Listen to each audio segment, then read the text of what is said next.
اس نے جا کے امیہ کو بتایا بھی تمہارا چودھری تو محمد رسول اللہ کے سامنے بھیگی بلی بنا ہوا تھا، اب سارے پریشان ہیں، ہماری تو بے عزتی ہو گئی۔ سارے اکٹھے ہو کے چودھری کے گھر، ہمیں یہ کیا کر دیا تو نے، ہماری نیلامی ہو گئی، بدنامی ہو گئی۔ ابو جہل نے کہا بس کرو، زیادہ میرے ساتھ ڈینگے نہ ہانکو۔ جب محمد نے دروازہ کھٹکھٹایا، میں نے دروازہ کھولا تو ان کے اوپر ہوا میں اتنا بڑا اژدہا پھن پھیلائے کھڑا تھا، اور مجھے یقین تھا کہ آج اگر رسول اللہ کی بات کا انکار کر دیا تو یہ مجھے زندہ نکل جائے گا۔ میں نے تو اپنی جان بچائی ہے، کہنا نہیں مانا ہے ان کا۔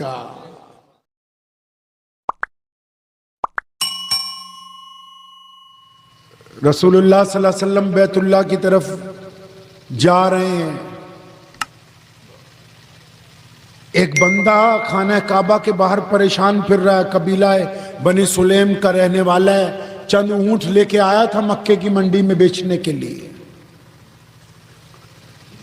اب اونٹ ایک آدمی نے خرید لیے، پیسے نہیں دے رہا، روز اس آدمی کے گھر جاتا، بھائی پیسے دے دے میرے، وہ کہتا کل آنا، پرسوں آنا۔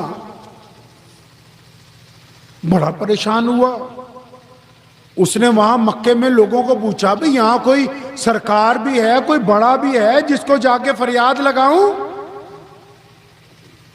تو لوگوں نے کہا ہاں، وہ جو بیت اللہ ہے نا، اس میں روزانہ ایک جگہ جتنے چودھری ہیں ان کی میٹنگ ہوتی ہے، وہاں پر ابو لہب بیٹھتا ہے، عتبہ بیٹھتا ہے، ولید بیٹھتا ہے، امیہ بیٹھتا ہے، یہ سارے مکے کے بڑے بڑے جو چودھری ہیں یہ سارے ایک جگہ بیٹھتے ہیں۔ ہم تو سارے مکے والے اپنی ضرورتیں انہی کو بتاتے ہیں، یہ مکے کے سارے سردار ہیں، اس کے پاس جاؤ۔ تو اس ڈوبتے کو کیا چاہیے؟ سہارا چاہیے۔ وہ بندہ کہتا ہے میں بیت اللہ میں گیا تو واقعی وہاں ایک طرف نا 10-15 لوگوں کا جماوڑا لگا ہوا تھا، تو میں نے جا کے ان کو بتایا کہ ایسے ایسے میں مکے کی منڈی میں اونٹ بیچنے آیا تھا اور میرے اونٹ کسی نے خرید لیے، اور وہ بندہ پیسے نہیں دیتا۔ تو امیہ نے کہا اچھا، وہ ایسا مکے میں کون سا بدماش ہے؟ امیہ تو خود اپنے آپ کو بڑا بدماش سمجھتا تھا نا، بھائی اصل تو میں ہی ہوں۔ کیا اچھا تیرے پیسے کس نے مار لیے، مجھے بتا، میں دلوا دیتا ہوں۔ جب اس بندے نے کہا جی اس کا نام ابو جہل ہے، فلاں جگہ اس کی کوٹھی ہے، تو یہ جتنے سردار تھے، چودھری تھے مکے کے، جب ابو جہل کا نام آیا تو ہنسنے لگے زور زور سے کہ اوہ، یہ تو ہمارے ہی گورنر کی بات کر رہا ہے، ہمارے ہی بڑے کی بات کر رہا ہے۔ مکے کا گورنر تھا ابو جہل اس دور میں، مکے کی سرکار وہی چلاتا تھا۔ تو سارے کے سارے لوگ جو ہیں آپس میں ایک دوسرے کی طرف مشورہ کرنے لگے، تو امیہ بول پڑا ہنستا ہنستا، کہنے لگا ہاں ایک ہے ذات، ایک بندہ ہے جو تیرے پیسے دلوا دے گا۔ کون؟ کہ وہ دیکھ بیت اللہ کے ساتھ وہ جو ٹیک لگا کے بیٹھے ہوئے ہیں نا، رسول اللہ صلی اللہ علیہ وسلم ہمارے پیارے پیغمبر کہیے صلی اللہ علیہ وسلم روزانہ بیت اللہ میں بیت اللہ سے ٹیک لگا کے تسبیحات پڑھتے رہتے تھے مکے میں۔ تو امیہ نے کہا کہ وہ جو بیت اللہ سے ٹیک لگا کے بیٹھے ان کے پاس چلا جا، اور جب امیہ نے یہ بات کہی نا، مذاق کے لہجے میں کہی، وہ بندہ کہتا ہے میں بڑا حیران ہوا کہ مجھے راستہ بھی بتاتے ہیں، میری کھلی بھی اڑاتے ہیں۔ امیہ نے کیوں کہا؟ امیہ نے اس لیے کہا کہ پیارے پیغمبر صلی اللہ علیہ وسلم کا دشمن ہے ابو جہل، اور رسول اللہ کی چوکھٹ پر کوئی جائے اور وہ اس کا سوال پورا نہ کرے، ایسا ہو نہیں سکتا۔ یہ ہمارا ایمان ہے۔ آج بھی کوئی روضہ رسول صلی اللہ علیہ وسلم پر کھڑا ہو کے جھولی پھیلا دے، یہ ہو نہیں سکتا کہ رسول اللہ کے دربار سے وہ خالی لوٹ آئے۔ جو بھی اس دروازے پر گیا ہے جھولیاں بھر کے ہی واپس آیا ہے۔ دشمن کا بھی یقین ہے کہ اس کو رسول اللہ کے پاس بھیجتا ہوں ہو نہیں سکتا کہ وہ اس کی فریاد نہ سنے، ہو نہیں سکتا کہ وہ اس کی مدد کے لیے نہ آئے. اور امیہ چاہتا تھا کہ رسول اللہ اس کی فریاد رسی کریں، اس کی مدد کے لیے جائیں، اور پھر ابو جہل سے ان کی لڑائی ہو. اور نعوذ باللہ ابو جہل موقع ڈھونڈتا ہے رسول اللہ کو مارنے کے، تو بس پھر ابو جہل کو موقع مل جائے گا. تو وہ شخص کہتا ہے کہ میں پیارے پیغمبر صلی اللہ علیہ وسلم کے پاس گیا، میں نے ابھی جا کے سلام ہی کیا تھا.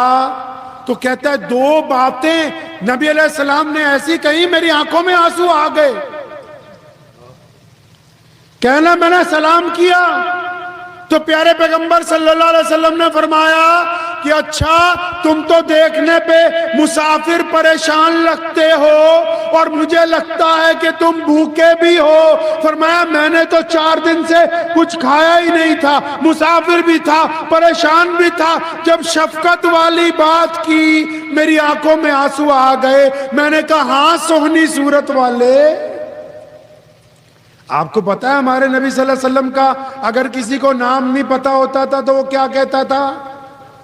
پورے مکے میں، پورے عرب میں، پورے عجم میں، مدینے میں جن لوگوں نے نبی علیہ السلام کو پہلے دیکھا اور جنہوں نے نام نہیں، ام معبد کے گھر جب گئے وہ جانتی نہیں تھی کون تھے، آ گئے لیکن ڈھونڈتی پھرتی ہے، لوگوں کو کہتی ہے کہ میں تو ان کو تلاشتی ہوں. اور بھیا کس کو تلاشتی ہے؟ کہتی ہیں وہ جو سب سے سونی صورت والا ہے.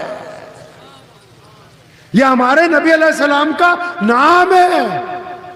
تو وہ بدو کہتا ہے کہ جب انہوں نے یہ کہا نا، اتنی پیاری صورت والے نے جب شفقت کی بات کی، میری آنکھوں میں آنسو آ گئے اور میری چیخ نکلی. میں نے کہا ہاں میں مسافر ہوں، بھوکا ہوں، پریشان ہوں. تو نبی علیہ السلام نے کندھے پہ ہاتھ رکھا. یہ نہیں پوچھا کام کیا ہے، یہ نہیں پوچھا آیا کہاں سے ہے. فرمایا چل میں تجھے گھر لے کے چلتا ہوں، پہلے تجھے کھانا کھلایا جائے گا، آرام کروایا جائے گا، پھر پوچھیں گے تیرا کام کیا ہے.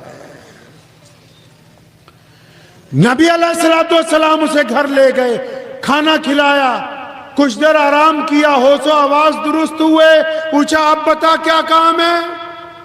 ادھر امیہ نے اپنے غلام کو کہا کہ جاؤ پیچھے پیچھے دھیان رکھنا رسول اللہ کرتے کیا ہیں، اور جب نعوذ باللہ رسول اللہ اور ابو جہل کی لڑائی ہو ہمیں آ کے فوراً بتانا تاکہ ہم تماشا دیکھنے جائیں. اب نبی علیہ السلام نے اس بندے سے پوچھا ہاں بھائی کیا کام ہے؟